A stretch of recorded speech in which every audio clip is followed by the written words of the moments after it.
最近越来越热了，有点吃不进去饭。每年这个时候都是靠一碗过水面再拌点牛肉酱挺过来的。然后我前2天在家意外捅咕出一个巨好吃的牛肉酱配方。今天买了50斤牛肉，打算在家批量生产一下。这个酱要想好吃啊，很重要一点是肉的切丁不能绞馅。但对于活驴来说，刀工永远是一道无法跨越的鸿沟。你瞅这个爹，我都急死了，但我不敢催他。就他拿刀这个姿势，我生怕他一使劲把手指头先别折了。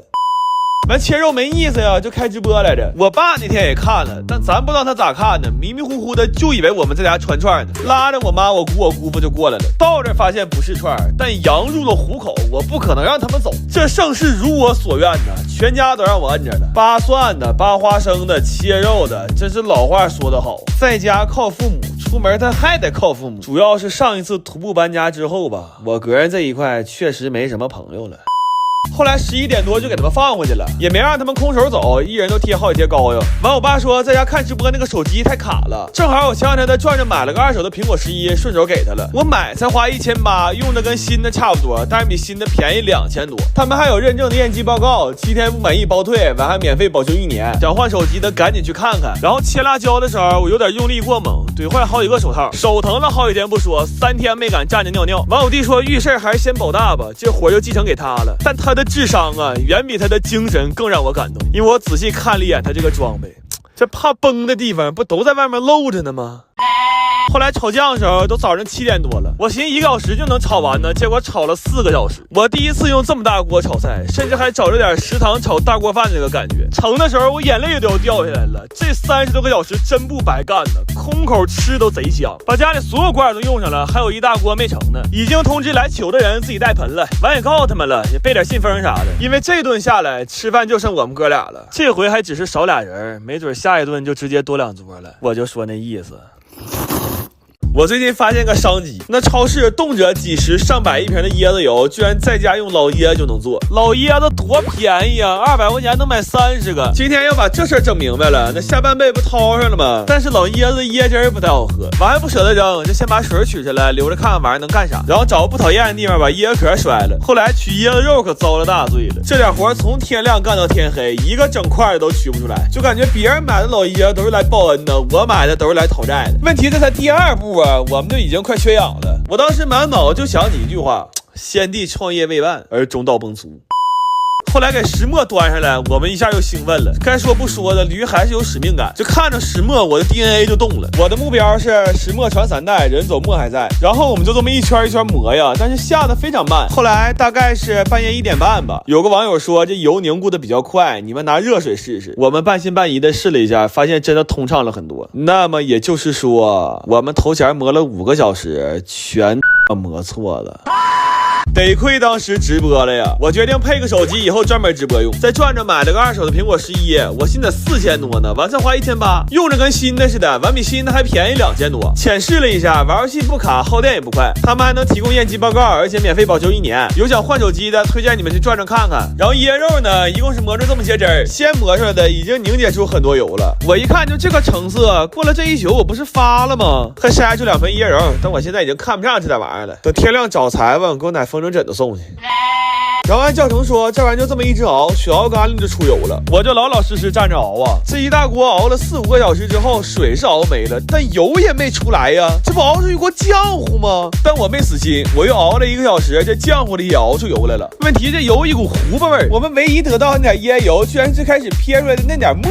也就是说，30个椰子，4个大小伙子，24小时就熬出来1碗底椰子油，而且最后居然熬了6个小时水。那我算完这账，这几个老嫂当场乳腺增生了，哥们儿。我最近有点馋肉松小贝，让我妈念叨的，总害怕外面的肉松是纸壳做的，就干脆自己家做了。在家做嘛，肉松肯定得给够啊。我煮了一大锅肉，都给炒出来，正好留着这2天喝粥吃。这肉煮熟了，先给它捶打一番，让它等会儿老实配合。但如果它不吃罚酒的话，咱们就快速启动 Plan B， 我们可以给它吃敬酒啊，就不忙的情况下可以先给它磕一个。后来丝肉丝儿可要了命了，纯人类反祖啊！那天不都看直播了吗？我们最开始有说有笑的，后来逐渐变得暴躁，最后终于变态了。没有手指甲吗？撕的贼费劲，镊子是最好使的，但就后遗症不太好治。等这回隔离结束，我仨高低得出去做个美甲去，谁也拦不住。这10小时太痛苦了，我们就一直在里边撕，猫就一直趴门口看呢。这感觉特别像围城，里边的人拼命想出去，外面的猫拼命想进来。最后一共是撕了这么多肉丝，这是天亮时候撕的，那薄如蝉翼，细如发丝；这是天黑之后撕的，反正也能说得过去。这是变态之后撕的，这会儿已经崩溃了，就寻思赶紧毁灭吧。后来炒肉松的时候，场面非常混乱，从凌晨2点炒到早上7点，就一直站那扒了。只有炒过肉松的人才知道我们这一宿过得到底有多变态。然后一宿没睡觉，还想吃点重口的，就煮了几袋人类快乐螺蛳粉。这粉个大料足，可解馋了，整10包料啊，有薯片一样大的腐竹，还有这么长的酸笋，而且粉吸满了汤汁之后，吃起来特别入味。这一碗感觉菜比粉都多，汤是酸酸辣辣的，吃着特别爽。我们本来以为肉松晚上就能炒完正好吃螺蛳粉，但目前来看，这个系列可能要更名为我的早餐。不过这一箱肉松看着可太过瘾了，给小贝先多抹点芋泥，完给蘸满蛋黄酱扔里轱辘去。这埋肉松里根本找不着小贝的感觉，太爽了。完我们寻思，反正这一顿是丁不愿去，就再快乐点得了。又做了炸鸡和奥尔良烤鸡腿，我吃完饭都恍惚了。我们头一天上午10点见的面，吃上这顿饭正好是第二天上午10点。就因为怕外面肉不好，完24小时没合眼。我寻思这不大嘛，那肉不好不吃得了呗，遭这罪干啥呀？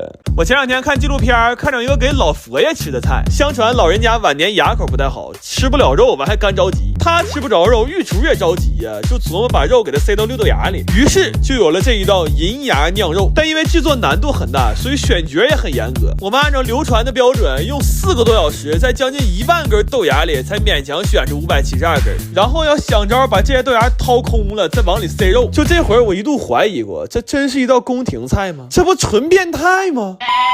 后来掏这500多根豆芽，算彻底给我们掏哭了，就跟张飞绣花似的，有劲儿根本使不出来，而且没有任何好办法，就只能用缝衣服的针一点一点顶出来。最崩溃的是，眼看就要顶穿了，结果在最后1/3的时候给顶漏了。问题这还是个大概率事件，我中间还试过针灸针，但是没等给豆芽扎穿呢，先给手指头扎穿了。这活干得太暴躁了，这也就家里是个露台，这要是个天台，明天早上吃晚饭都得少俩。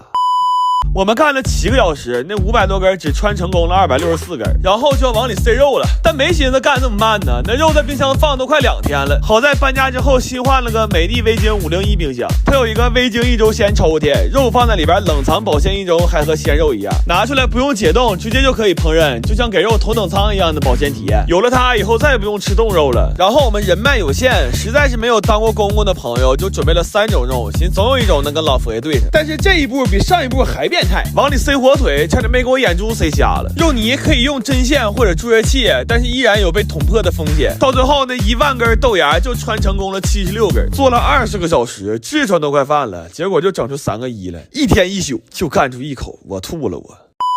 至于口味吧，我只能说它不愧是一道宫廷菜，我等凡人根本尝不出其中的美味。简单来说就是没鸡味，就感觉干了20多个小时，完全干了个寂寞。这一宿干的可太窝囊了，全程连大气儿都不敢喘，好像没给我们憋死。看来文熬确实不太适合我们，以后还得是武熬。